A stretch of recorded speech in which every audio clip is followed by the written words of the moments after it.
Ladies and gentlemen, welcome to the season finale of the Belly Up Fantasy Live football show on the Belly Up Sports Network.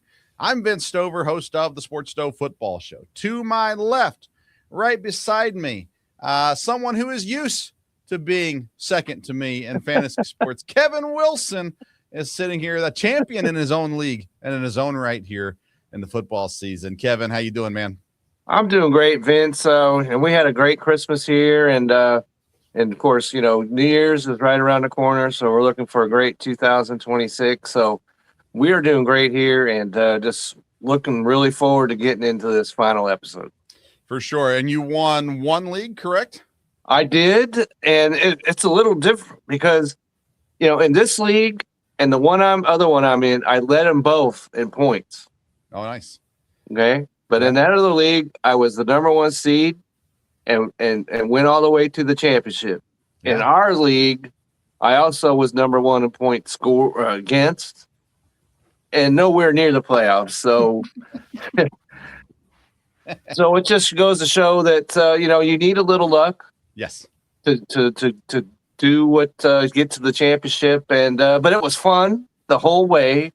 And of course, I enjoyed being on the show and talking about all the fantasy stuff. And but I did win one. Yeah. So, and I was the defending champion in that particular league. So I've won it back-to-back years. So I'm quite pleased with how it worked out over there. He's a dynasty, my friends. To his left, speaking of the unluck of the Irish, it's the one and only Brian Germaro. Brian, how you doing, man? I'm doing well. I wanted to be, it's my first year covering fantasy football, so I thought it'd be fun if the rookie won the fantasy league. That didn't turn out to be the case, but, few men in this world can say they beat a computer. I beat a computer. That's so right. You know what? We take what we can get.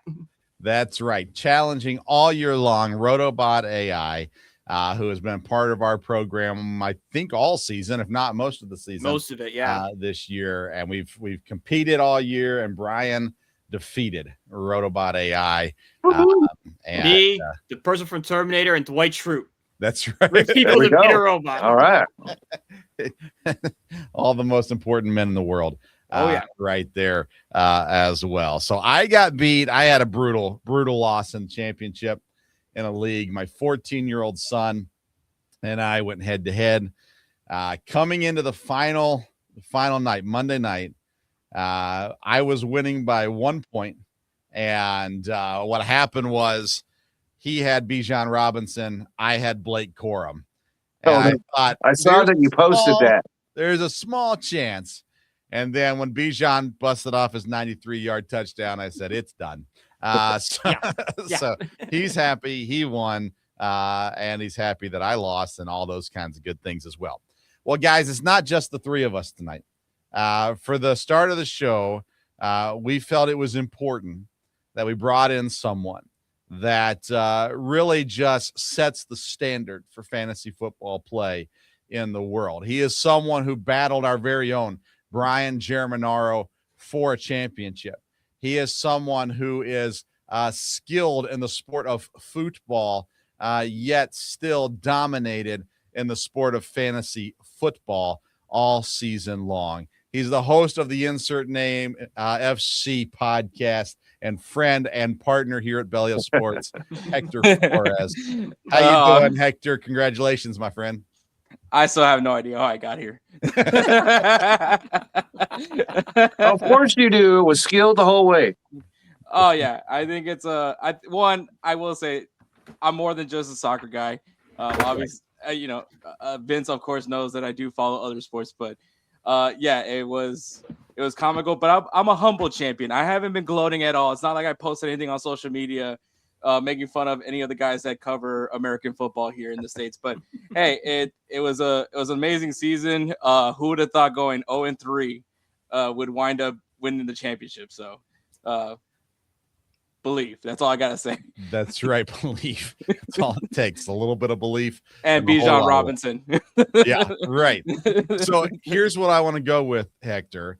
I want to know coming into the year, the expectation versus the reality, right? So you come in, it's the first time you've been a part of our fantasy league. at least since I've been around. And so you come in, I'm sure we're going to have fun, all these kinds of good things, right? So what was the expectation, and did anything change throughout the year with that expectation? Initially it was just to have fun. Obviously, a little trash talk amongst everybody here at Belly Up Sports. I think, it is amongst the Insert Name FC guys. We thought it would be hilarious if somehow we could win the championship. But also, Edward and Spencer like to make fun of me because I'm like a notorious choke artist. So like, as a matter of fact, going into this, none of them believed I could beat Brian. They're like, this dude's been on top like the whole time. So yeah. I don't see that changing anyway soon. And I was like, well, we beat them in the regular season. I think we could do it again. But yeah, it took this is a combination of knowing your matchups, knowing your that's the big part, of course, when it comes to fantasy, knowing when it comes to it, and just knowing the guys that could come up big. Did I know that Derrick Henry was going to drop 47 points? No, I don't think anybody saw that coming. But I think for me, at least starting into the season, it didn't look great. I think Derrick Henry wasn't necessarily particularly great. Right. But then there was other things that popped up. Obviously, Pittman, the early start for the Indianapolis Colts with Danny Dimes. But guys just coming in. I mean, Brown from the Cincinnati Bengals, he became a big contributor to my team as well. For a while, I had Alshire. I had I had that pairing of him and Bijan. So that it was a combination of guys that like maybe you wouldn't have anticipated having the numbers they got, with the mix of just at one point just becoming important on the matchups. And I think that was the important part. I think I was more doing that with matchups based on defense and kicking. I was like, all right, well, this guy's gonna be kicking the whole game. So, that was kind of the strategy what came with kickers. But defense, I was like, okay, this team sucks. Let me go pick that team right now. So yeah. So that was kind of the strategy. You won this week with your running back trio. You had your two running backs in your flex spotted. Derrick Henry and Bijan Robinson both went off this week. I had Derrick Henry in the league I lost to my son in. I had Derrick Henry sitting there Saturday night, mourning the Packers loss, but said, hey, at least I got Derrick Henry on my fantasy team. I'm good. Well, then my son had Drake May and Bijan Robinson, and so that was that. But the Chase Brown, like you mentioned as well, had a great week also, and that really kind of catapulted you. I also want to know your draft strategy. When you went into the draft, did you have a strategy? And if you did, what was your draft strategy? Bijan Robinson. Okay. That was the strategy. Was make sure to get Bijan Robinson. Unfortunately, I did not realize what time the draft was happening. So actually, most of my team, I would say not 50%, but a good chunk of it was auto draft. And so and then also like when it came down to it with quarterbacks, because I was actually active for the quarterback picking. So Bo Nix and Caleb Williams, I kind of took a flyer on those two. I was hoping that maybe, but I became a believer of my own will, when it came to him. But then Caleb Williams also, I think, with this first year with Ben Johnson, definitely has looked to be very much the part. And I mean, it's a big part as to why the Bears are now, on top of the NFC. Sorry, but on top of the NFC North this year. But I think I took a flyer on that. I kind of went more heavily towards position players. I've always been like that when it comes to fantasy football. Not trying to be like stingy with quarterbacks, but I just feel like you get more points through position players more so than you do from quarterbacks. So it worked out that it was Caleb Williams and Bo Nix, being that these guys are really good mobile wise. So yeah, I think weirdly enough the strategy worked. It took I don't know how many times, but I in the right time. Yeah.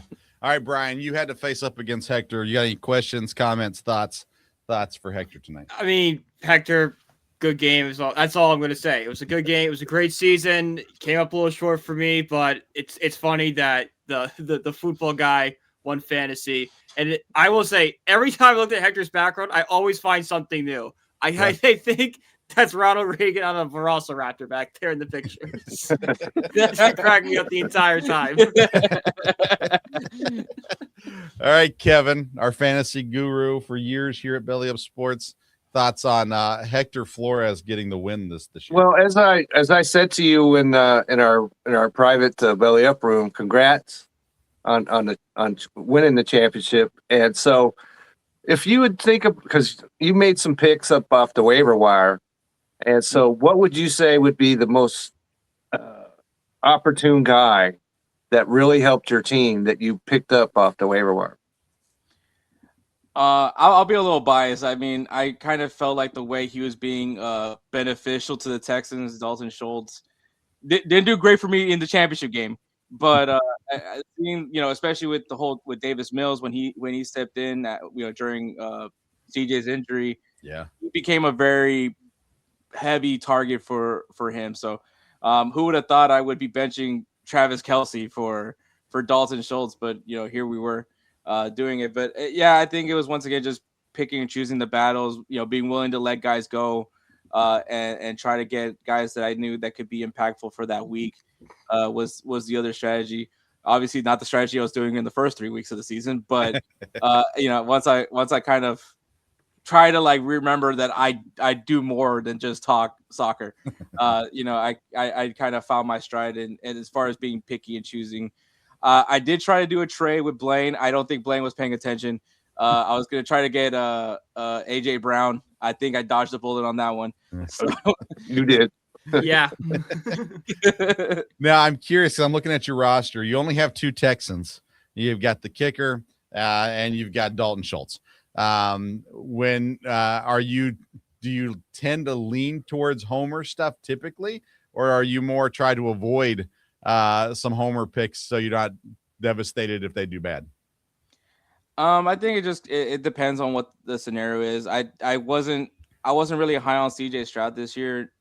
For obvious reasons, but I do believe in him. I just think that with the way this offensive line was, it just wasn't going to be great for him. If somehow I could have got Woody Marks, I would have definitely gone after him. But I think Dalton Schultz's reliability this season for the Texans was something that I was like, I know that I can trust him for my fantasy team. And Kaimi, we're always gonna be in field goal position. So I mean, Kaimi is pretty automatic in some cases. So I knew he would be helpful as far as that goes. But I was actually rotating a lot of kickers. But once I got Kaimi, I was like, I'm going to stick with my guy here for that one. Yeah, you had Tyler Bass in Buffalo on your IR. I really was believing that he was going to come at some point, but wasted an IR spot there. But it's okay. Yeah, you spent too much time talking to Kelsey, who loves kickers and fantasy football, and that's right. Beats the drums for him all day long. Let's see here. I'm looking at your roster. On your bench this week, Mike Evans, good play, 11 points this week. Travis Kelce, 11 points this week. Caleb Williams, 18. Xavier Worthy, 7. Devontae Adams, 15 on the bench. And to think that you'd be in the championship game with Evans, Kelce, and Adams all benched and still come out with the win is a pretty successful week, I would say. Yeah, I should have trusted Mike Evans. Obviously a fellow Texas boy, but I think for me, I think it was I was just kind of worried with the Bugs so far. The way they kind of were going kind of tail end, and I was like, you know what, I thought Michael Pittman would have had. He's been pretty dependable for me this season, and I was like, I gotta ride with him one more time. Fortunately, Phil Rivers did not agree with that, so that was kind of where that kind of went. I was really between Pittman and Evans on that one. Yeah. But yeah, there. I mean, there's a lot of guys that underperformed this week from my roster, especially on my starters. But it was one of those just weird weeks in the NFL. I mean, like I said, Derrick Henry just going off with a 4-touchdown game. Right. So. Well, and I was looking at the wrong line. Adams was injured. He was out this week. So that's why you didn't obviously start him. But Evans, 12 points compared to Jaden Reed's 8. Michael Pittman's 3. I think we could all say, well, that just happened. It is what it is. So I'm sure there was some fun decision-making, but you're right. 45.6 from Henry, 39.9 from Bijan, and 29.1 from Chase Brown. Was going to win you most weeks. Yeah, that covers over a lot of it, other unfortunate decisions. One of those guys beats you in the playoff. To have to go up against 3 is impossible. Yeah. Yeah. So it all worked out for you, Hector. So Hector, my question is, when it came to research, what did you turn to find out what you wanted to know about players either on your team or that you were thinking of picking up? I mean, you guys, of course. Good answer. Good. It was that, and just kind of, I think going off of the matchups, what would work best wise at that time, like how well, and also even kind of go against that. Derrick Henry, I think you're always like, who cares who he's going up against? He's Tractor Cedo for a reason. So I think that it's a combination of just gut feeling, listening to guys that definitely know more than me, and then once again just trying to figure out trends and find what's going to best fit. Especially it really came down to, especially with the run that I had, because to go undefeated after losing 5 games, that's after that 5th loss, I definitely did find that impressive for myself. So. Brian, I'm curious, when you're watching this week and you look at almost all of your players were double digits except for Tet McMillan and Dicker the kicker. Everyone else at least made double digits. You look across the board, you see Pittman with 3 points, Reed with 8, Schultz with 4. And typically I think you'd be sitting pretty at that point. But then you realize not only did the running backs, score well, they went off, all 3 of them. So what were you thinking as you're watching the week progress? I mean, as soon as Saturday was over, I kind of knew I had lost. As soon as I saw Henry put up 45, and I'm like, okay, this is probably over. I had a little bit of hope on Sunday. I'm like, okay, well, maybe Herbert can go off, and maybe the Rams have a big bounce back to prove some people wrong, and Harvey had a good game. So I didn't want to sell myself short. But pretty much the entire weekend, I knew that it was a very uphill battle from here, and you're not winning. King to Peace went pretty fast, so it made it a little easier. Yeah, that's the way to do it. Hector, I'm curious. Your Texans are in the playoffs. CJ Stroud's been playing better. My boy Jaden Higgins is coming on in the second half of the season, looking good. Noel's been better too. All that kind of stuff. What's your confidence level in Houston here in the playoffs? Defense travels. Yeah. That defense travels. And I think, look, when you look at some of the best teams in the NFL's history as far as like Super Bowl champions, it does come down to his defense. But you also need at least, I would say, decent offense, and I'm being nice when I say the word decent. So I think whatever CJ was doing that first quarter, the first half of the first quarter, in that Chargers game, just keep doing that. I think if you can open up the passing game, it opens things up for the running game as well. I think it alleviates a little bit more for that offensive line that I know everyone has said a lot of things at this point, and repeated. And I totally get it. I think, but especially when you're going to be traveling, I think there's a lot of confidence with the Texans fans right now. Especially I guess there's no fear as far as who they have to face, especially with that defense. Mm-hmm. And I mean, sometimes in the playoffs, it's great to be able to turn a game really ugly, and the Texans have been really good at turning games ugly. So yeah. Most likely facing the AFC North champion. Now that could change. They could still win the division technically.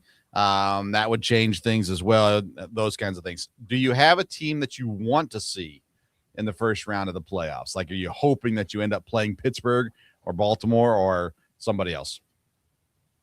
I want Denver. Oh, I want a rematch with Denver.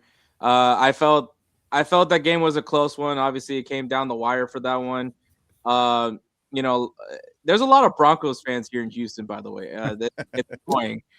But I think and I mean, respectfully so, they got the bragging rights, they got the win, but I don't feel like it was necessarily like them being better than the Texans that day. It just happens. It was just one of those really good games. I think the Texans defense is better. Yes, I'm biased, of course, but I think that I would love a rematch with the Denver Broncos.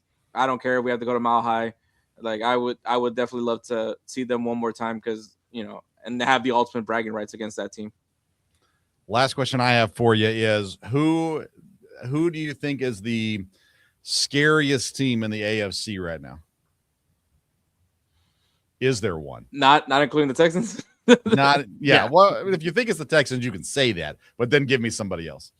I mean, of course, bias is going to be the Texans. I think that defense is it's going to be hard to really, when fully healthy. I think is going to be a problem for any offense to figure out.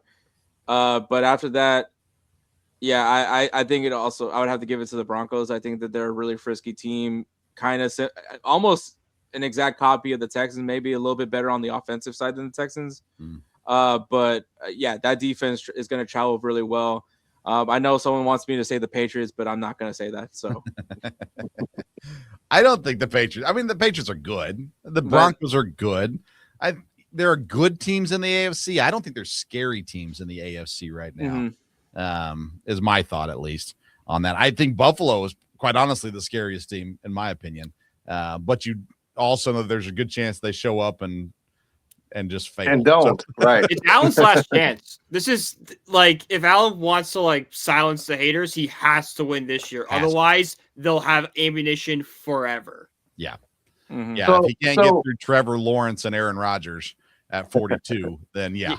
Yeah. So Hector, let's say that Houston goes all the way to the Super Bowl. Who would you see them facing in that game? Man, the NFC is really interesting to me, just because like I will say it is very strong on the NFC side. No taking any jabs to the AFC, but I think this is the first year where you don't see, Patrick Mahomes and the boys. Yep. That you feel that this is a very open one, and the guys that you would imagine would be the guys contending, their teams are just kind of not really there when you're talking about the Ravens and the Bills. Bills, still a strong team, but just doesn't feel like that. Like you said, Vince, like not scary. Yeah. So it's real easy to kind of want to overlook them, to the point where potentially a wildcard team is probably the scariest team in the AFC side. Yeah. And it's only because they started 0-3. I can relate. But on the NFC side, man, man, I think personally, like, I don't know, maybe I just want rematches. I want a rematch with Seattle as well. Like, I'll sign up for that. Well, you guys know the stat, right? Have you seen this stat flying around Twitter? It's every time the last 3 popes. Yes, I did see that. I did. Categorized, the Seahawks won 13 games and went to the Super Bowl. I did see that. Wow. Yeah. I've got some more comments on Seattle in a bit, but I'll wait till we're done with Hector on that one. Cool. Any other questions for Hector? I got one quick one. So, playoff run side for the Texans. Who's one Texan that we're not talking about right now that we're going to be talking about once the playoffs are over? Ooh, good question. Man.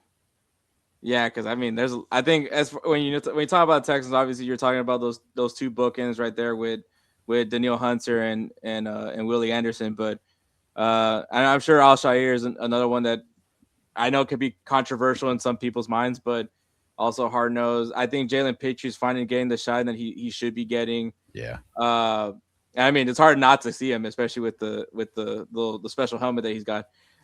But honestly, I'll be a little biased. I got his jersey as soon as we drafted him. Bullock, the other safety. I think he's been getting some attention. Obviously, he's been definitely a wrecker in the back line. But I would say, Bullock, I think he's really underrated. I think he's another strong part of that secondary for the Texans. I mean, which you look at that secondary with Stingley and Lassiter, and that's a loaded team. And I think Bullock probably doesn't get as much attention as he should right now for that team. But the other guy, I would say Toto. Yeah, I think he's having a strong season right now. Al-Shaair had to go down with an injury. He took over as that leader in that defense and still ran that course strong. I think that just goes credit to what D'Amico's been able to instill in this culture right now with Houston, all the way from the top, man. I mean, even Cal McNair, I think he's brought a different energy to Houston now. Since taking over from obviously his father, rest in peace. But yeah, I think it's a different energy in Houston, and I think that's really going all the way down to the players. I think it's an amazing thing, and also Woody Marks. I mean, I'm sure everyone loves Woody at this point. The guy has a great story for a nickname. Also, just loves Woody from Toy Story. But I would say Toto and Woody Marks are probably going to be, to me, like the important guys, especially in the playoffs. Man, when he played in Tennessee, you could just see it. There was something special. He ended up transferring to Alabama before getting drafted in Houston, but he was so stinking good. He was in Tennessee during the Jeremy Pruitt years, so you had to stand out to be seen. But nonetheless, he was awesome there. My cousin Cade Stover down there, I'm still waiting for him to get some shine. But Schultz has been good, been real good down there too. And then my boy Jaden Higgins, when he played at Eastern Kentucky, he was dynamic, man. He had another kid. I'm just happy he's finally getting the rock. That's the only thing to me, because I think that was something that was, look, hey, Nico Collins is great, and I love Nico Collins, but kind of having like my own Vietnam flashbacks with that is just, when we kept giving the ball to Andre Johnson, and he got hurt a lot, and kind of similar with Nico Collins, he got hurt a lot. So I think it's important to have a lot of versatility in the receiving core. And I think Higgins and Noel have been really interesting to me since the Texans drafted him, and those two guys, Noel for the special teams, his abilities, but I think Higgins, he's finally finding his place with the team. And I think that's great. And I think that's important, especially going into this last game of the season and then going into the playoffs. Yeah. For what it's worth, one of Jaden Higgins' best friends is down at UTEP. Jaden Smith, it's his name. He was injured last year, this past season, didn't play. He'll be back this year. Keep an ey out for him too at UTEP. He's going to be really, really good. Hey, the Texans like drafting Jaden, so I mean, right. Never know. Right? Hector, tell us about the show, where we can find it, the other content that you've got going on at Belly Up, all that good stuff. Insert name FC. Obviously, it's a soccer podcast. The other football, I guess, if you guys want to, for your listeners. We usually do new episodes every Thursday. We're currently on break. New episode will be on January 15th, where we're also announcing a jersey giveaway, because I have a really big mouth and I say things I shouldn't say. So that's what I tend to do, a lot of jersey giveaways. Vince knows. So January 15th, we'll be returning for talking more about the international game. A lot to talk about, especially kind of going into that second half of the European calendar and also World Cup. I mean, it's this summer. It's going to be here in the U.S. It's going to be massive. And I can't wait to literally be mindless and just watching TV for a whole month. Yeah. Well, a lot of that's going on in Texas. You going to be able to go to any of that? I did submit an application for some tickets, and hopefully I will be watching Germany versus Curacao. So how that goes. Okay. There you go. I like it. I'll say this about your show, Hector. I'm not a soccer guy. I've played FIFA, on the PlayStation back in the day and all that good stuff. But one thing I like about your show is I think it's easy to listen to for those who don't follow soccer. I'm sure it is for people who do follow soccer too. But for me, when I've listened to it, it's easy to follow. It's easy to listen to. It doesn't sound like soccer snobs. I think there's some that I've heard that are just, they kind of talk down to us non-soccer people. And so I really appreciate that about your show. And the content's awesome. You do a great job. And of course you do a lot at Belly Up also. So we thank you for that too. But man, congrats on winning the Fantasy Football Championship. Reach out to Blaine for your $1 million reward for that, and he'll get you taken care of. Sure there's got to be at least a trophy or some kind of golden ticket somewhere or something. Maybe pay for my World Cup tickets. There you go. There you go. There you go. There you go. I love it. Hector, man, we appreciate you. Thanks for participating this year. I hate that you won, but still, congratulations on that too. And man, we'll see you around the Belly Up Network. All right. Yeah, I appreciate it, man. Sorry about not giving you that trade. I know you were really hoping for me to do it. I was almost did it, but I was like, you know what? It's still early. Let's see what happens, man. But yeah, it was a lot of fun. I will definitely be hoping to defend my title, even though I don't believe in defending champions at all. But I can't wait to go for another year and see how I luck out. I love it, man. Thanks a lot. Hector Flores, insert name FC podcast on the Belly Up Sports Network. Thanks, Hector. We'll see you, man. All right. Appreciate it, guys. See you. All right, there we go. Brian, I'm sorry we had to dig into that wound a little bit.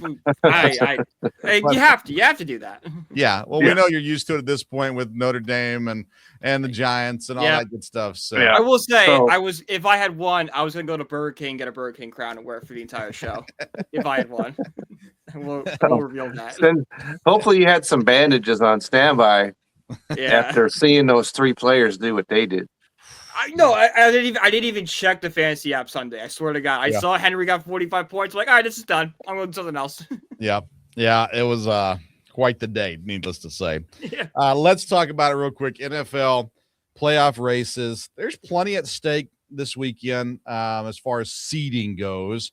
There are 2 playoff spots available in the AFC North, the winner there, and the NFC South, the winner there. Still will clinch on Sunday. But let's start with the NFC and the Seattle Seahawks. I'm sitting here thinking about Seattle. I'm going, okay, they've got JSN. They've moved on from DK Metcalf. They moved on from Lockett, Tyler Lockett as well. And so they got JSN. Man, he's been phenomenal. They go out and draft a tight end. He was decent. The running backs, I felt kind of underperformed most of the season down there. But then you got Sam Darnold. And something we got to understand about Sam Darnold. Sam Darnold, all he does is win 13 games. All he does. And I'm sitting here looking at the Vikings right now going, seriously? Max said, Brosmer. Guy. Yeah, we know he won 13 games, but he stunk in the playoffs. So let's get rid of him. And let's go with JJ McCarthy. And I'm sitting here going, he won 13 games again. Now, Kevin, I know you want to win a Super Bowl. I know you want him to look good in the playoffs. But if he loses or looks bad in the playoff game, are you going to run him out of Seattle? No, you can be sure, okay, that, because John Schneider, the general manager, has made some home run decisions when it comes to quarterbacks. Yeah. Because they got rid of Russell Wilson just in the nick of time. Yeah, right. Yeah. And then they brought in Smith, and he had a couple good seasons, and he wanted $700 million or whatever it was he wanted. So we'll go ahead and trade him and down to Las Vegas, which turned out to be an abject disaster for them. Yeah. And then we'll just bring in Sam Darnold. And he finally, exercised the demons against the Rams because he only has like 17 interceptions against them or something like that. At least, he had 6 this year against them. Exercise those demons. But the reason why they're 13 wins is because of that defense. Yeah. They're legitimate defense. And they rebuilt that. Legion of Boom has been, dead and gone for quite a few years now, but they're every bit as scary on defense. Maybe not Houston level defense, but not their far off. defense Yeah. can do it. Yeah. So I'm very excited to see just how well this goes for them. Okay. San Francisco can still win the division. They could win a division and not have to leave San Francisco the whole rest of the playoffs. And they look tough right now. Well, put 42 on Chicago Bears. Yeah. That's impressive. Well, it's not that impressive. It's the Bears. Trust me. The Well, Bears are not for real. That's what I was going to This say. iteration next, of the Bears. I would rather not heap any praise on the 49ers. I'd rather just shovel the mud on them and that be the end of it. But the Bears don't have the defense that the Seahawks have. Right. So they're not going to put 42 on them. I guarantee you that this minute. All right. So that's my question. 49ers, Seahawks in San Francisco, primetime Saturday night. That should be the primetime Sunday night game. That's all I'll say about that. I think in the NFL's defense, they put a win or go home game on Sunday Night Football. Yeah. That I think Niners Seahawks is a better game, but stakes wise, Steelers Ravens is higher. Yeah.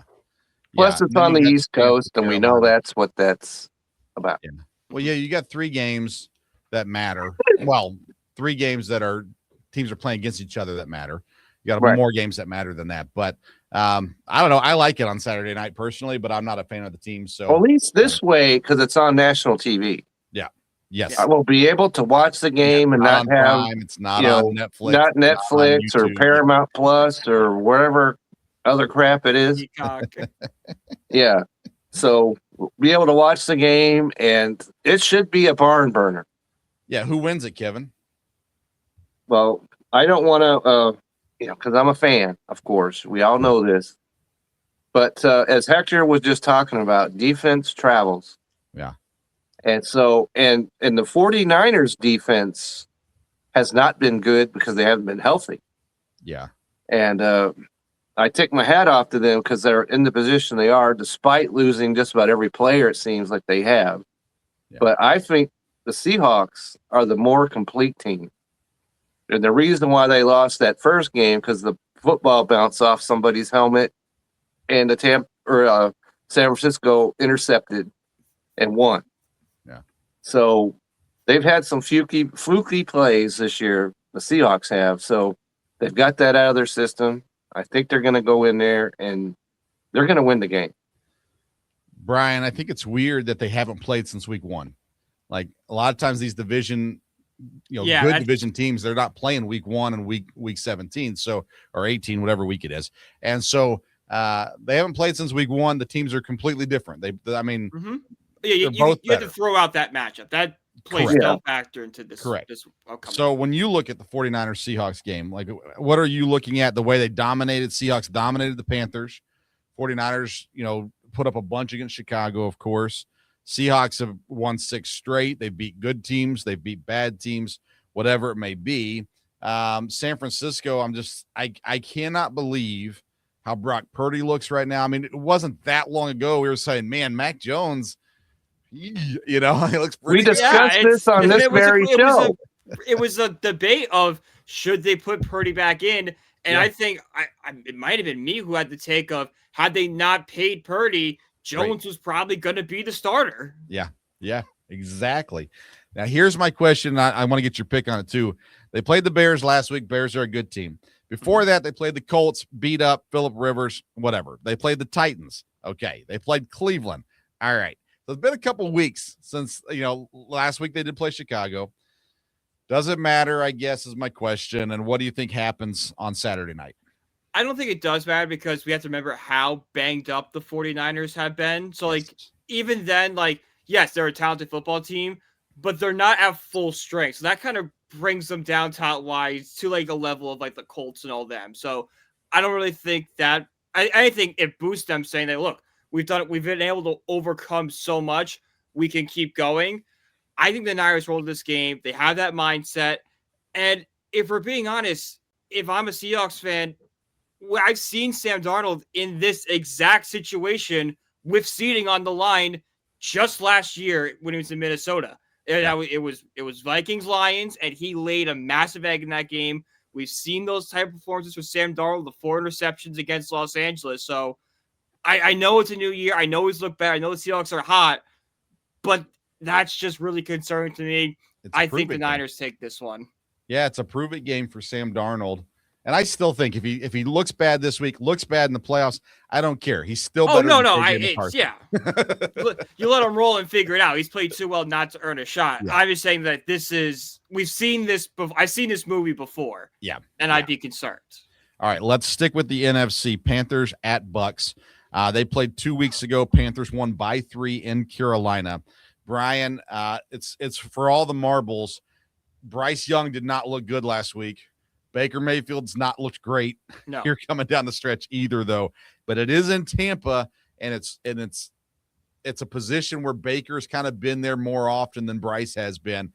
How do you feel about Tampa and Carolina on Saturday afternoon? Well, if we're being honest, I think his shoulder injury that he had a couple weeks ago is still bothering him. It's probably worse than he let on. Yep.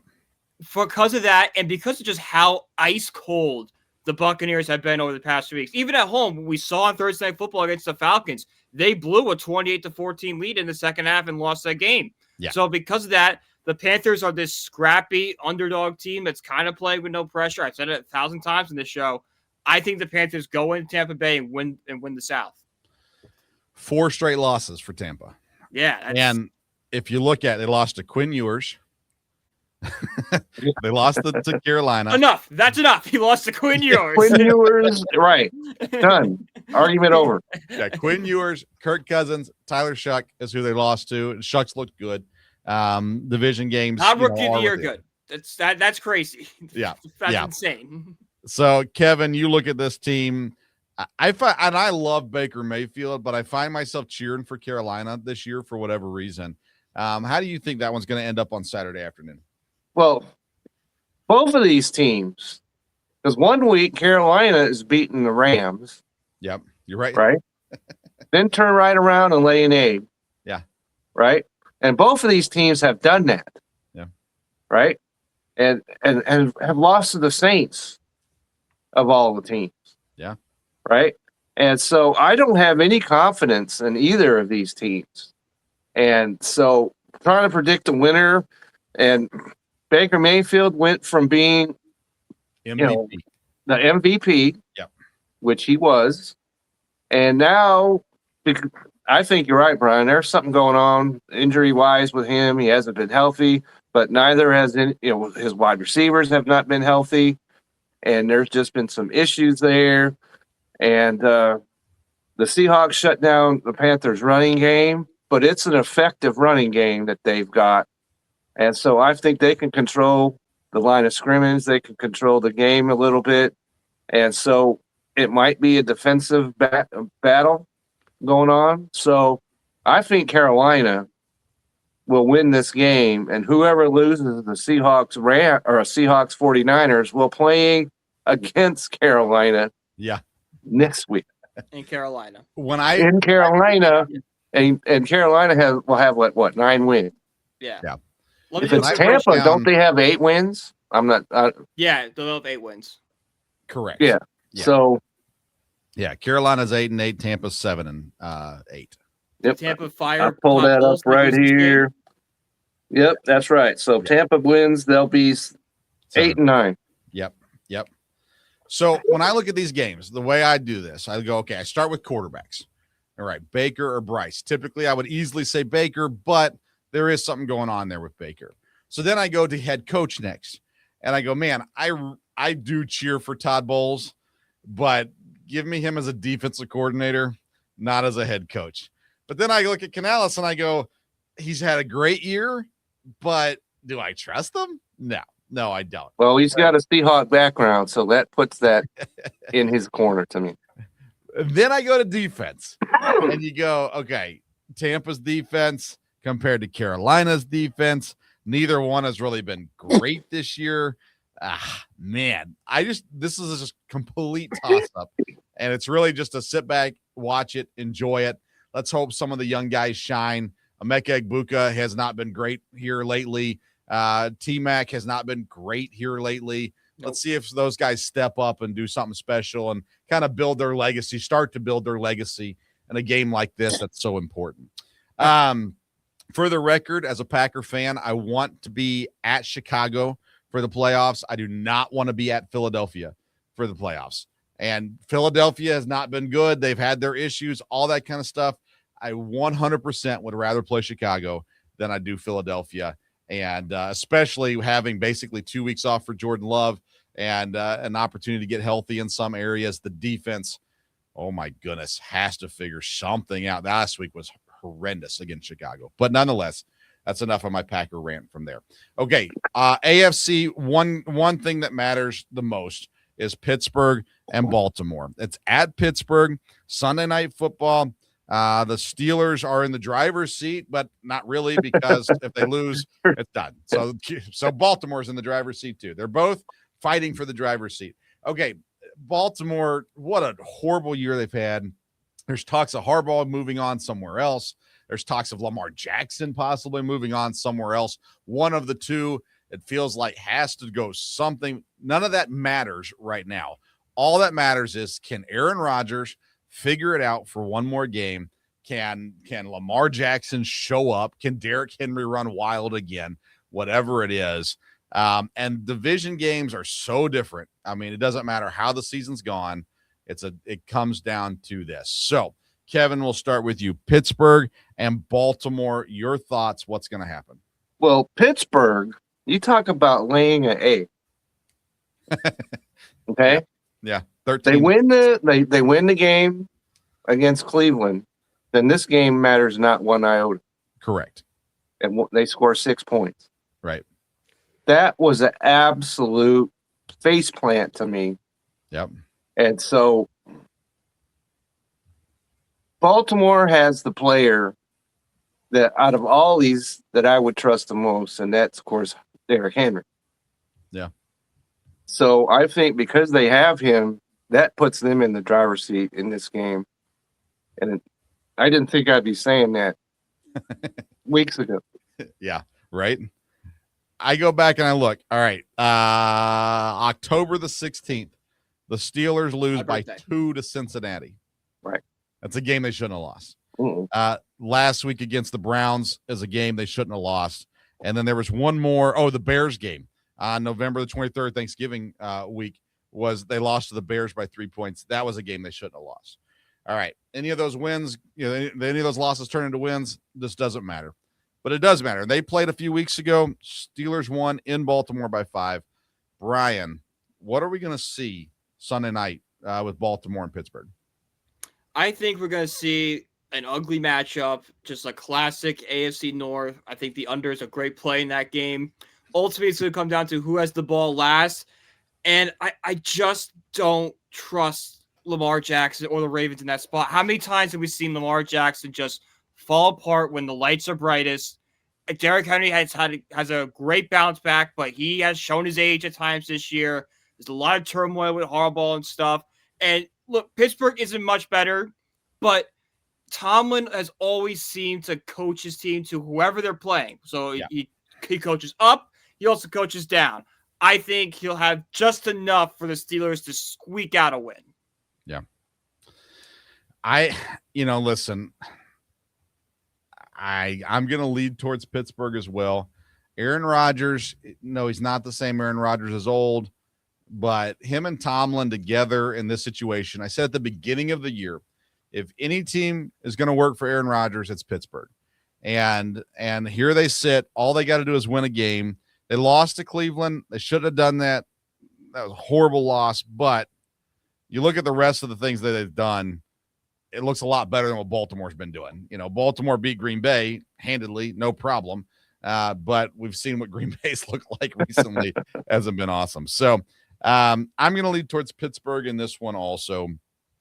I don't think we see a whole lot of other changes in the playoff race. I think Denver ends up with the 1 seed. I think New England ends up with the 2 seed. Jacksonville wins the South. And then but I still, at this point, you give me the 5, 6, 7 seeds, Houston, the Chargers, and Buffalo. I still take them over the top four seeds right now. That's the way I look at it. Especially because the news that came out that the Chargers are not going to play Justin Herbert this week. Mm-hmm. So that slides that whole game into Denver's hands. Yeah. So they are going to have the number 1 seed. And Hector might get what he wants. Yeah. With the Houston-Denver matchup right there. But I think you're right. Houston especially is the most dangerous team to me out of the AFC because of that defense. Yeah. And I think you're right, Brian. If Buffalo doesn't win, then they need to, I don't know. We talked about Josh Allen kind of the same way we talked about Peyton Manning in the middle of his career and the way Dan Marino is remembered. I think the conversation has to be had. It does. I believe so. You're looking right now in the AFC, and you're looking at some playoff teams. Buffalo could have a coaching change if they lose round 1 of the playoffs. Yeah. Oh, Baltimore 100%. could have a coaching change no matter what happens to them. So you're looking at 2 top-tier coaches that could be moving somewhere else. Hey, both of you have a great opening if you want it. We got a young quarterback ready to roll.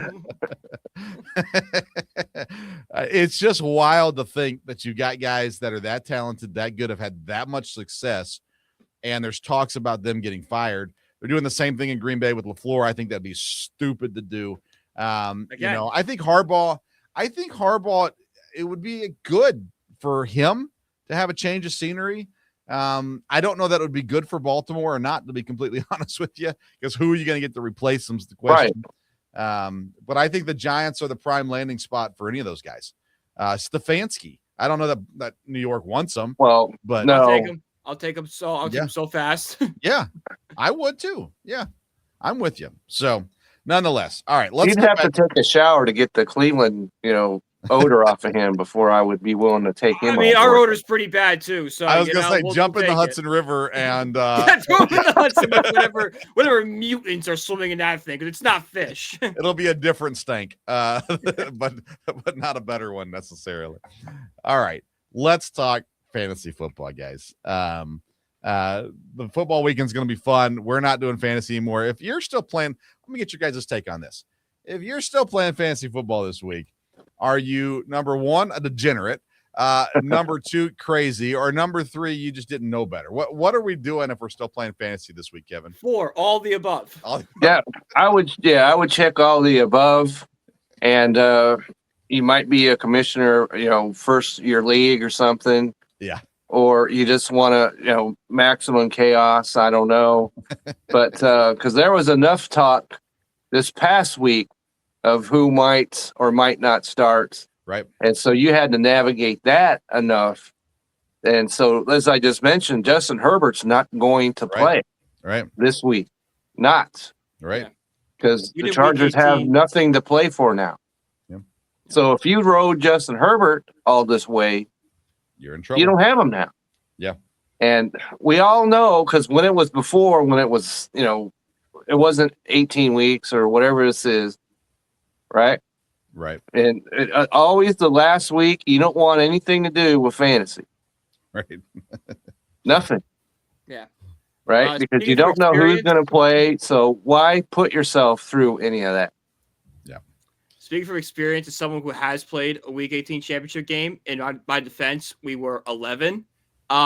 It sucked, and even as 11-year-olds, we figured out that okay, we shouldn't do this. So that tells you everything you need to know. That's right. That's right. We're 11. I love it. All right, we're gonna do fantasy football awards, and I'm intrigued to see how on page we are with some of these things, the mindset behind it. Me and Kevin have worked fantasy together for a while, fantasy baseball. I kind of know how he thinks. I'm intrigued to see, Brian, how you think on some of these things. I try to go a little off the beaten path. I will admit that. I try to change it up. I love it. All right, so we're doing fantasy MVP. We're going to go player of the year at each position. We're going to go rookie of the year, overachiever of the year, disappointment of the year, a what if player of the year, and a draft stock riser of the year as well. So we're starting with fantasy MVP. Kevin, let's start with you. Who's the fantasy MVP this year? Well, my fantasy MVP is Drake May. Okay. And I'm going to say why, because he was a guy that you could have in the 9th round who went all the way up to QB2. Yeah. In the entire league. 71.7% completion rate. That's the highest in the NFL. 4,000 yards, 30 touchdowns, 8 interceptions, and 4 TDs on the ground.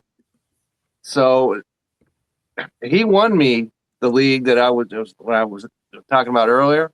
5 touchdowns will do that. I thought I was going to be talking about Matthew Stafford here, but Drake May turn that around. And I always like to include value when I'm talking about who's, MVP. Yeah, he's got value all over the place. So Drake May is my MVP. I like it. Yeah, I have value. That's what I think of Kevin when I think of his awards. I always think value first. All right, Brian, who's your fantasy MVP this year? Well, my MVP is someone who definitely you could got value. It was a risk to take this person, but it's Christian McCaffrey. I mean, yeah. If you split Christian McCaffrey into just his rushing and his receiving as 2 separate players, you get 2 solid fantasy production. Like he had 1,179 rushing yards for 10 touchdowns, 96 receptions for 890 yards and 7 touchdowns, averaging nearly 25 points a game. He was a cheat code. It was a vintage, Christian McCaffrey performance. And you probably got him somewhere between the late first and maybe early thirds, possibly a 4th round pick because of the injury. So to me, that just nails it. He was great this year. I love it, man. And I didn't pick Christian McCaffrey, but he's definitely worthy of it, of course. I'm going with Jackson Smith and Jigba as my MVP this year. Drafted 28th overall in our league. Wide receiver 2 on the year behind Puka Nacua. there was question marks, right? He's the lone receiver. He is got Sam Darnold, who was great, but had his issues as well.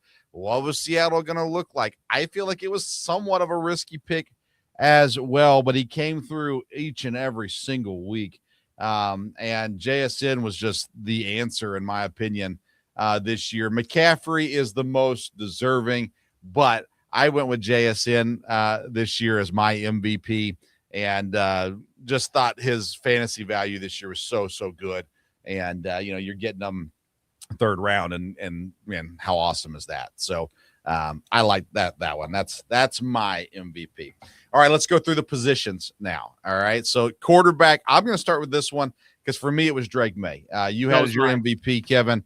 There, I think what Drake May did this year, you said it, QB2 is how he finished up. He was drafted 92nd overall in our league as well. A phenomenal season, and just what he was able to do was awesome. If you drafted Drake May, you just got an awesome year out of him. You look at Josh Allen, but he's expected to be up there. And Drake May was that value pick at quarterback this year, that second, third tier quarterback in your drafts and things like that. So Drake May was my quarterback of the year. Brian, who did you have as quarterback of the year?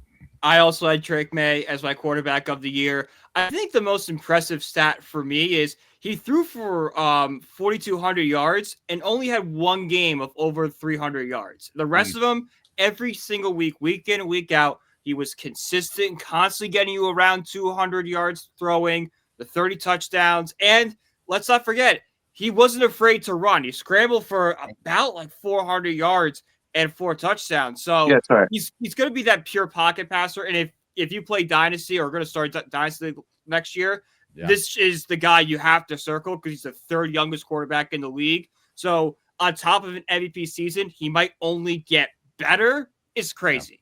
Yeah, I agree. Kevin, quarterback. Okay, so usually how it works out is the MVP is not the offense, player. Right. I'm not sure how that ever works out, but so I went with a different guy here as tradition. Yeah. And so the guy that I'm going to put as my offensive quarterback of the year is Trevor Lawrence. Okay. This guy went from the 13th round or waivers, depending on what size of the league that you're in, to QB3. Right? So if you happen to get this guy and you needed a quarterback because Lamar Jackson got hurt, whatever happened, this guy, especially coming down the stretch, not so much in this last game, but he had 2 touchdowns in 4 straight weeks. Yeah. At least. And he also had the rushing touchdowns. So for a guy to go from the 13th round to QB3, this is the guy that I'm going to put as my quarterback offensive player of the year, because I'm going to go with a different guy than the MVP. Yep. So Trevor Lawrence gets my vote. Yep. I love it. All right, wide receiver, Brian, who's your wide receiver of the year?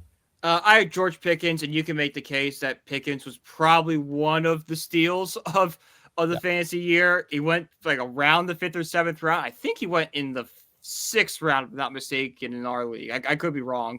But he finished the top 5 receiver. 5th round to me. 5th round, yeah, exactly. So he was 5th round, finishes as a top 5 receiver on a team with CeeDee Lamb, who was, probably one of the top wide receivers off the board. Yeah.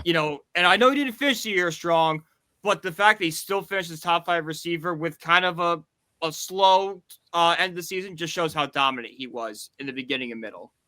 I'm glad you picked him because I almost did, but I didn't. So I'm glad that you did. Kevin, who's your wide receiver? Well, it's got to be, for me, it's got to be JSN. Yeah. Right? And because, okay, look at this, 113. That's the catches he had. So 10 TDs, 3rd round, wide receiver 2, case closed. He's the wide receiver offensive player of the year. So he was my MVP, so I went a different direction for this. And I went with Chris Olave from New Orleans. Ooh. Wide receiver 6 in fantasy football. And he was catching passes from Spencer Rattler and Tyler Shuck. And listen, I much respect the Chris Olave. When we were talking trade deadline, I thought for sure he was getting moved. No, they moved on from a different receiver, sent him to Seattle. Fortunately for us, great year. I'll take him right here. But Olave, he outperformed where I thought he was going to perform this season, doing it with those quarterbacks, especially Spencer Rattler for most of the year.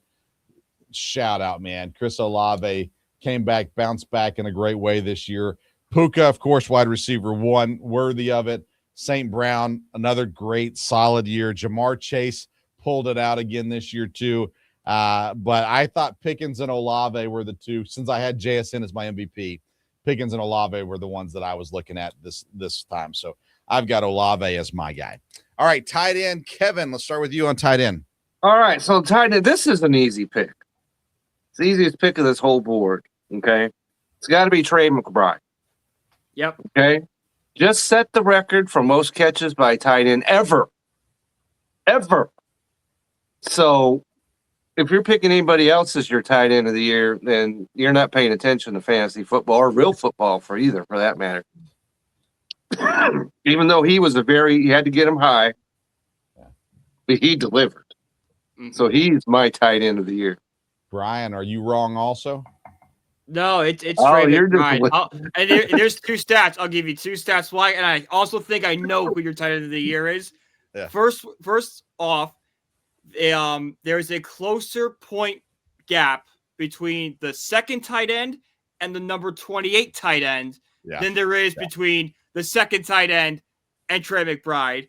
Also, he was averaging 18.9 fantasy points per game. Most starting tight ends average about 8 to 10. So you were getting insane numbers from a spot that's very thin and does not put up a lot of points. He's got a case to be the MVP. Yeah. It's hard to argue with you on that. I have Kyle Pitts. I have him as my value guy. Yeah, after the abysmal that was my overachiever. couple years, I just said this guy finally showed up.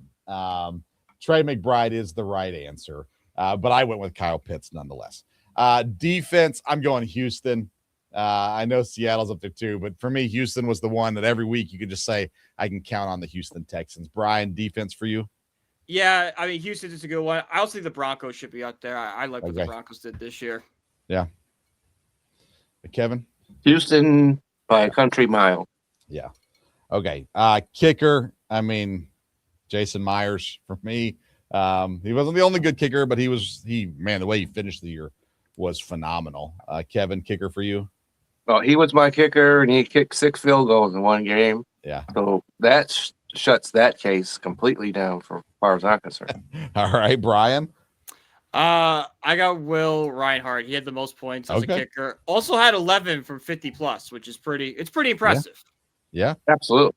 Aubrey had a great year for Dallas as well. Dicker, not bad. Also, Kaime, who we talked about with Hector riding there at the end of the season. Got some good kickers this year. But yeah, for me, Myers, 10.19 average. I liked him a lot. All right. Rookie of the year. Brian, let's start with you. Fantasy rookie of the year. So there's an obvious one, but I'm going to go with Tyler Warren. Look, he was Daniel Jones's go-to target. I think he was leading the Colts in receptions for a while when Daniel Jones was under center. 71 receptions for 791 yards, 4 touchdowns, 6 games of double-digit points. I think this kid's going to be a top 5 tight end option next year if the Colts bring back Daniel Jones. Interesting. All right. Kevin, your rookie of the year. I'm surprised, Brian, that you didn't go with your boy Jackson over there. I wanted to, but I picked a Giant for another one. I just didn't want to load up on Giants. Okay, because he had 22 TDs, but he's not winning for me either because I'm going to go with Cam Ward. Oh. Played 16 games. Yeah. For a team that was absolutely horrific. And still threw for 3,000 yards and 15 touchdowns. So this guy delivered in a fantasy setting, even though his team was absolute garbage. And so when it comes to, I know the quarterbacks throw for 8,000 yards and all that nowadays, but you've got a guy who, name a Tennessee wide receiver, right? And he was able to perform. But yeah. Yes. Okay. he was able to perform, throw 3,000 yards, start 16 games. So he's my rookie of the year. Yeah, I'm disappointed in you both. I went with Jackson Dart. I thought he had a great season. I think the things that he did, double-digit fantasy points when healthy, double-digit over 20 most of those games as well. He showed the moxie. He's fun to watch as well. You throw that in there for what it's worth. I thought Ashton Genty scoring-wise makes sense here also. But for me, Jackson Dart, he didn't start the season, but as soon as he came in, as soon as he started, it was like you could trust this kid to go out there and perform well for you on your fantasy team. So I went with Jackson Dart on the rookie of the year.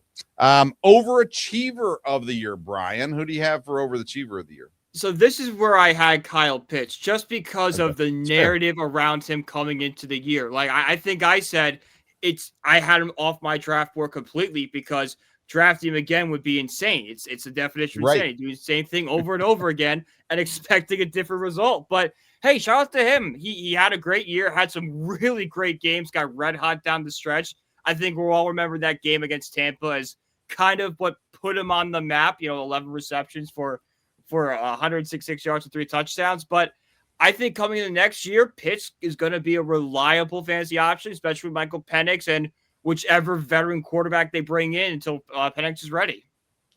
Love it. All right, Kevin, who do you have? So my overachiever of the year is the guy that you just talked about a little while ago, and that's Chris Olave. Yeah. Okay. Went from the 7th round to wide receiver 6. 100 catches, 9 touchdowns.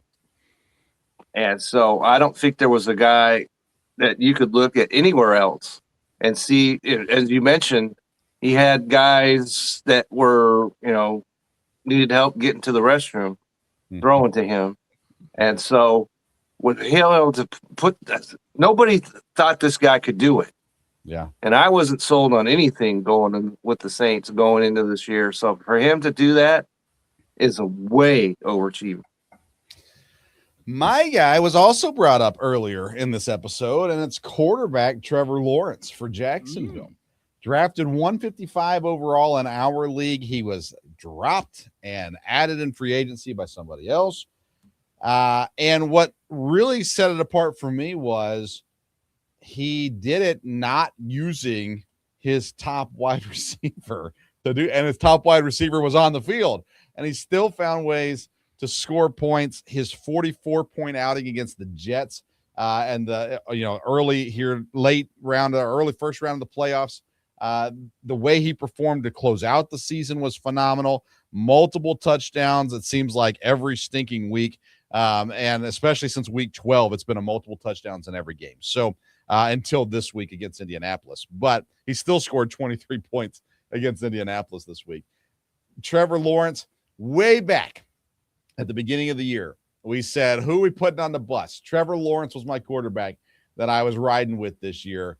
And I just think the way that he performed this year was outstanding. It's what we need from him as fantasy managers to continue to move forward and to be able to do it without Brian Thomas Jr. being the guy. Mind-blowing to me. So I thought Trevor Lawrence was the overachiever this season for me. All right, Kevin, give us your disappointment. Who are you disappointed in this year? Well, the disappointment is real clear to me, and that's got to be Justin Jefferson. No fault of his own, right? He had a guy named Max throwing to you or trying to. Okay. I want to apologize to all people named Max. Max Crosby, guy named Max. Max Conley, who played basketball for me the last couple of years. Guys, I apologize. All right, about that. All right, Max go ahead. Scherzer, sorry. Yeah. But yeah, so just like when I was saying, hey, there's a quarterback named Wilson that was, embarrassing us from, Wilson's from coast to coast. Yeah. That's what was going on with this guy named Max. He was embarrassing everybody from sea to shining sea. Okay. And then when it wasn't him, it was JJ. Okay. That was no better. Yeah. And so to get Justin Jefferson, you had to use a top 5 draft pick, maybe even the top 1 pick to get him. And this is what you got. Okay. Wide receiver. I wrote this down. Doggone it. I had it here. It was unbelievable. This is what he went through. 103 catches a year ago, 76. Yeah. 1,533 yards to 947. 10 TDs. You know how many he had this year? 2. So you talk about falling completely off the mountain. Yeah.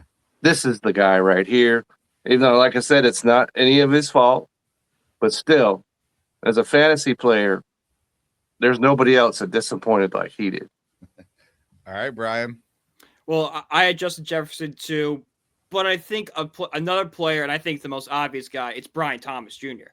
I mean, he's another guy that, maybe wasn't as high as Jefferson is, which probably gives Jefferson the edge, but he was still like a second, late first round guy and just didn't do anything this year. Could never get on the same page with Trevor Lawrence. And so much so that Jacksonville went out, traded for a replacement, and he ended up doing better than he did. So Jefferson, I think, is the right answer, but Brian Thomas makes a very solid case.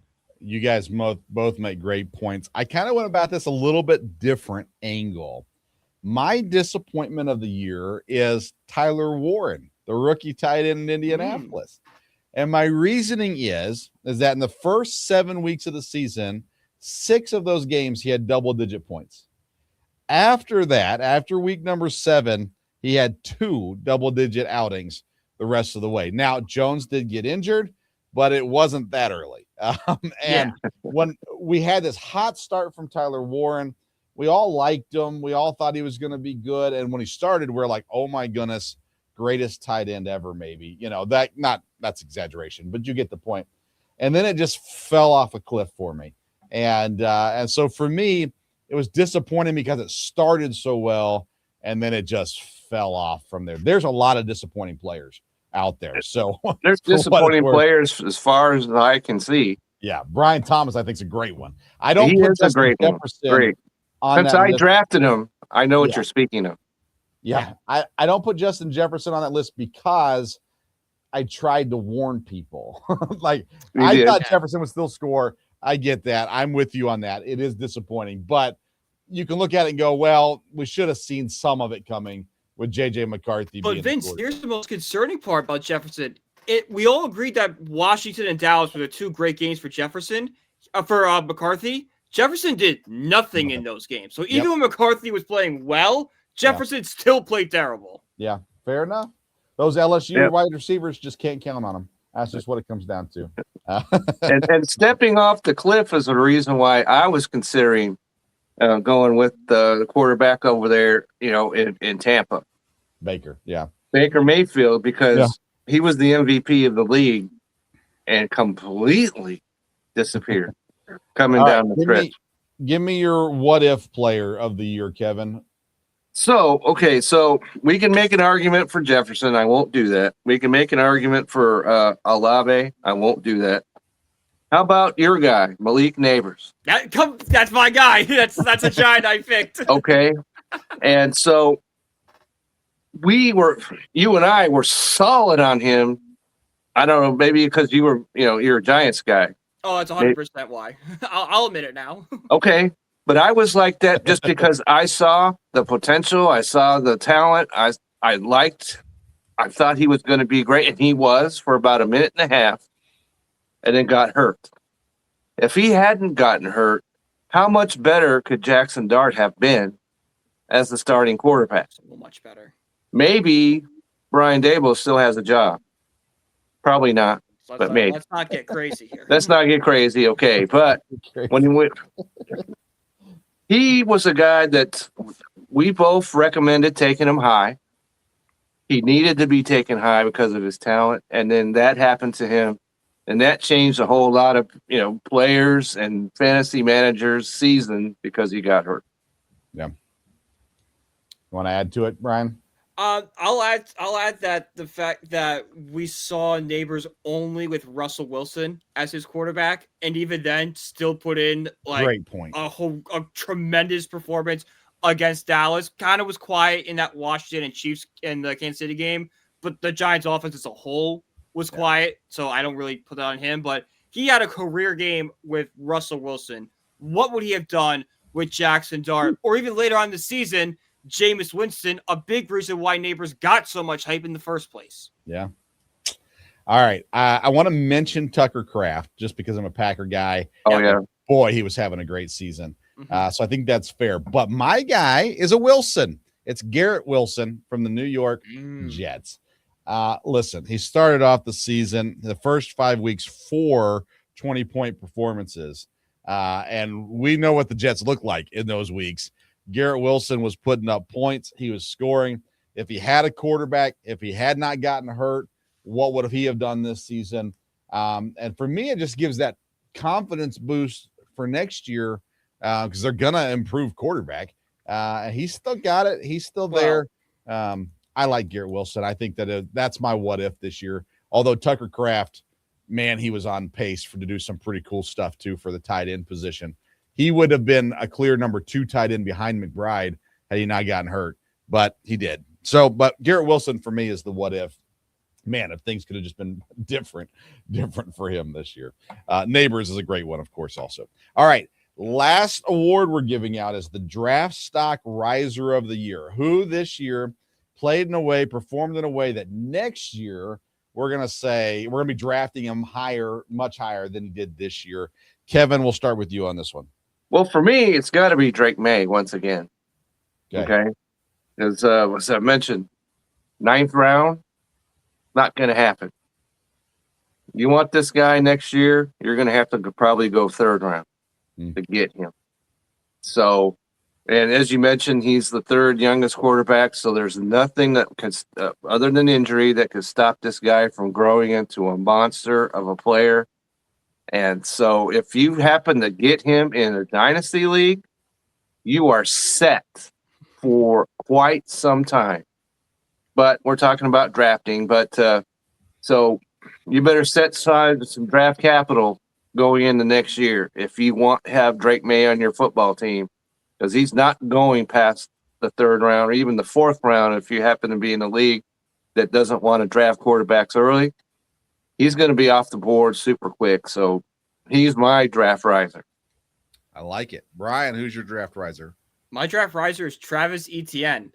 Think back to the summer. It was not a question of if Etienne was going to lose his job. It was when is Etienne going to lose his job to Tank Bigsby, and that caused him to fall. He went to the 13th round. Not third. I think he was a late round guy in our league, but he finished with the 13th most fantasy points among flex players and the 8th most among running backs. This is a guy that went from basically kind of looked like he was out the door to probably an RB2, maybe even a fringe RB1 going in like the 3rd, the 5th round.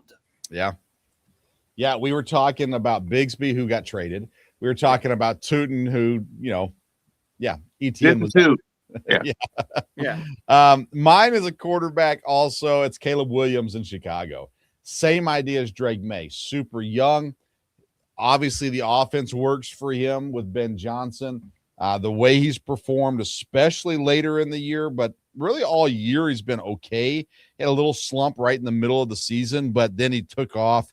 A great game against Cincinnati always helps. But here in the playoffs, 21 against Green Bay, 23 against San Francisco. He does have a little bit of mobility too. He doesn't give you a ton on the ground, but he gives you enough to say, hey, there's going to be games where he's going to get the touchdown or whatever. I do think May obviously is going to be drafted before Williams next year as well. But I think Williams, he goes from a guy that was a QB2, to throw a pick at him to now he's going to be a QB1 for teams next year in the fantasy world as well. So that's my draft stock riser of the year. All right, guys, we're an hour, 20 minutes into the program, and we started late. So it's 11 o'clock on the East Coast. Yes. And I'm old, and it's 10 o'clock here, which means it feels like 2 o'clock to me. And I'm going to work tomorrow. So as are we all, I'm sure. Well, not everybody, Kevin. I got the day off. So I'm going to be driving, but I got the day off. Oh, wow. Okay, cool. All right. A 2-hour drive ahead of me. Let's talk about content. What we got going on. Fantasy football season comes to an end, but that doesn't mean that the content does. So, Kevin Wilson, what do you got going on here in the coming days, weeks, leading up to all the content you have happening? Well, for sure, as we talked about earlier with the game, and Sunday Night Football can play what they want. But the game is, as we talked about earlier, is the Seahawks and 49ers. And so Seahawks sessions, we will have a Seahawk pregame show. Saturday, probably, I'm not sure. We haven't nailed down the time, probably about noon Eastern, somewhere in there. And then you can be sure that after the game, there'll be a post-game show. And so, and we come on pretty much right after the game. So our emotions are raw. They're real. So if you want to know how this game went, just check us out. You don't even need to watch the game. You'll know by just what we come on there and look like and sound like. So check that out. And there are always articles that are be coming from me with fantasy football over. Not exactly sure what I'll be discussing, but you can be sure I will be doing that. And so I look forward to 2026, where I'm going to get into. So go up to the Belly Up Sports website and just check me out and see where I'm at then. Love it. Brian Germaro, what you got going on? We have new 3rd and 10 just came out today. Actually, a positive edition as the Giants beat the Raiders. So it was a lot more fun. We didn't get off the rails like we did last week. We talked Giants the entire time. It was great. We'll have a show, of course, on Friday to preview the Cowboys game and the last Giant game of the season. Thank God we're done. So with that, you can find all my article work on Belly Up Sports. A lot of Notre Dame transfer portal stuff coming out. I should have the wide receiver one out probably New Year's Day, and then defensive line sometime this weekend. And of course, Brian PG 1016 for all my other work. Oh, before I forget, because I just recorded a video that's going to come out probably in the morning, because it's the Miami and Ohio State game that I sent to Blaine. So it should be up on the Belly Up site probably sometime in the morning. Yeah, college football playoffs rolling through for sure. The Sports Stove Football Show episode this week will be on Friday as we look ahead to the NFL games on the weekend and recap what happened with the college football playoffs. You can find that on the Sports Stove Football Show podcast or on the Sports Stove YouTube channel this week as well. And then we've got tons of draft content. If you're an off-season geek for the NFL, you need to jump over to the Sports Stove YouTube channel. All kinds of draft content flying right now going on. We were looking at team needs and talking through different positions and things like that. Plus, with the declaration date coming up in January, we'll get out all our fresh rankings and stuff like that, big board, all that good stuff going on. You can follow us on social media at Sports Stove there. And then for Belly Up Sports, the Belly Up Sports YouTube channel, subscribe to it. There's all kinds of content coming down the road there. BellyUpSports.com, the website with the articles and the stuff going on there. The social media stuff for Belly Up has been amazing right now. And so check all that out at Belly Up Sports, Twitter, Instagram, Facebook, TikTok. I'm sure there's something else that I'm missing that it's on there as well. When will be the next fantasy football Belly Up Fantasy live show? We can't tell you that just yet. So make sure you get on the socials, stay up to date with it, follow it along the way, and that'll give you everything that you need to know on what's coming next down the Belly Up fantasy world, as well as all the other stuff going on at Belly Up Sports as well. Hector Flores, his show, Insert Name FC, he's a champion now. So you got to listen to him. You got to know what he's all about, learn from him, grow from it, all that kind of good stuff as well. So we appreciate you listening to us all season long. We gave you 31 episodes starting back in the summer, all the way through the season. And we sure appreciate you coming along this ride with us this season, sticking it out, giving your comments and your thoughts along the way. Special thanks to Rotobot AI. The season is done. You can still get a free week if you'd like. Rotobot AI, use the code BELLYUP. BELLYUP, was it? I should know this. The code is BELLYUP. Yes, I was afraid it was Belly Up Sports there for a second. All right, BELLYUP. That'll get you a free week of access to Rotobot AI. Right now, it basically just be helping you with some bets and stuff like that. It's not going to help you much fantasy-wise at the moment, but we're appreciative of them jumping on with us this season as well. as new sponsors, and we're sure thankful for them. So check them out. They are growing and doing a lot of new stuff as well. So, Brian, first year on the show, my friend. Awesome having you with us all season. Kevin, the tried and true, faithful all the way through. Even though he's a second-place fantasy baseball player, he's a first-place fantasy football content creator. So we appreciate that as well. It's been a blast all season long. And there will be plenty more coming down the road at Belly Up Sports for the fantasy world down the line. So we thank you all for tuning in with us. Happy New Year to everybody out there. Yes. Happy New Year. Hope you had a great Christmas. And yes, let's set some great resolutions to do better at keeping up with our fantasy lineups in 2026. That's to you, Kelsey Coyne, and DJ as well. All right, that's it for this season's episode of Belly Up Fantasy Live Football Show on the Belly Up Sports Network. Thank you for tuning in. We'll see you next year.